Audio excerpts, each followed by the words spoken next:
Hey, it is your buddy Peace and Harmony with you here today. We're zooming in and focusing in on an important and interesting topic, and that is what I'm going to label or call guided misperception. It's an emotional manipulation tactic or tool that is used by the malignant narcissist, malignant covert narcissist, or the psychopath.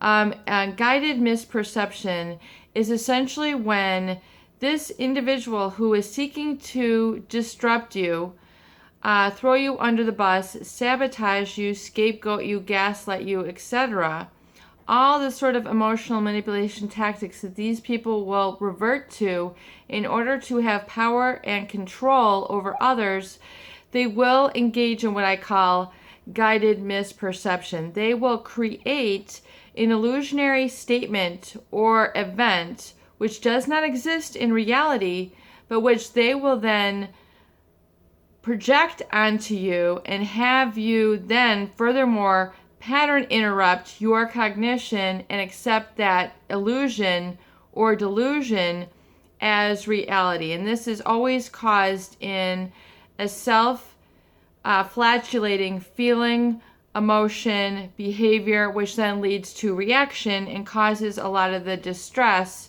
that we see relating to gaslighting, the cognitive dissonance, the brainwashing, the scapegoating, everything that's kind of combined in that experience when you are really targeted by a malignant narcissist, a covert malignant narcissist, or a psychopath. And what do I mean by guided misperception? What is some examples? A lot of viewers say, I love it when you give the examples. And an example of a guided misperception is when this individual will say that you are doing something and that you are disturbing somebody, you are misstepping your bounds when you are in actuality doing nothing wrong. For example, they will say, you are blocking somebody, you are doing this, you're inconsiderate, you're rude. And then, they say that you're basically in the wrong place where you're standing, you're blocking somebody. Look, those people are upset, they can't see anymore. And they make you basically feel or project that you're stupid, you're not aware of what's going on, you don't have common sense, you're not, really aware, you're kind of, they're basically making that projection onto you. And then in actuality, in reality, you have done nothing wrong. You're not blocking anybody's view. Nobody is saying get out of the way. You're not really interfering with anything. You have done nothing wrong, but this individual will engage in this sort of habitual projection of negativity, pattern interrupt, which then interrupts your natural flow, your natural boundary, your natural kind of engagement with the world, even spatially, physically, mentally, emotionally, spiritually. So it's a pattern interrupt. So your natural connection between your body and mind, your congruence, is thrown out of whack. And then not only can you then you then second guess yourself, doubt yourself, those energetic vibrations are then put into the body and then put into the mind and then the thoughts, and then furthermore those thoughts and emotions chronic over time become a mood, and a mood repeated over days, weeks, months, and years then becomes an identity. So that's where we see the development of the wounded personality, the brainwashing, the I don't know who I am, the depersonalization, the feeling of being lost. It's because that whole circuit of being sensitized in self-trust, self-belief, and navigation through the world at large is really kind of severed, at least momentarily, by this individual. And they will create in this boundary violation. It's so typical, it's so textbook. It's easy to see once you are able to observe and see it occurring. So another example is where people will just flat out tell you you're wrong, even though it's like an opinion overload. Your idea, that's a stupid idea. That won't work. Nobody wants to do that.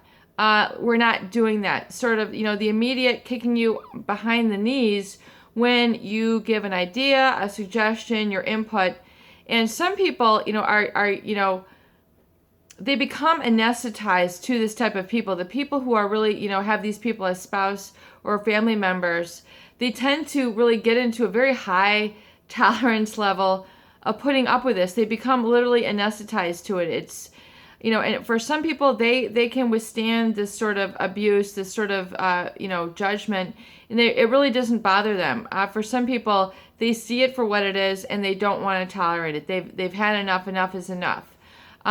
Because, then they engage with that negative projection. In other words, you can either bite the carrot or you cannot bite the carrot. You can either jump and pounce and react at their statements, which is their misguided, misguided perception, which is not real.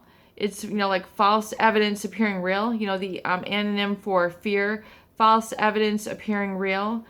They create that fear. They create that fear base, and then it then becomes the stress hormones, which then are navigating your life and then, interjecting and becoming a toxic relationship. So be very well aware of these sort of statements, these sort of interjections that we, will oftentimes interrupt your flow, interrupt everything from your walking, your sitting, your talking, your decision making. Everything will be kind of cut at that core and cause the experience that we have just discussed. It is peace and harmony with you here today. I hope that these videos do help. Please share and please subscribe for more great tools, videos, discussion, and support.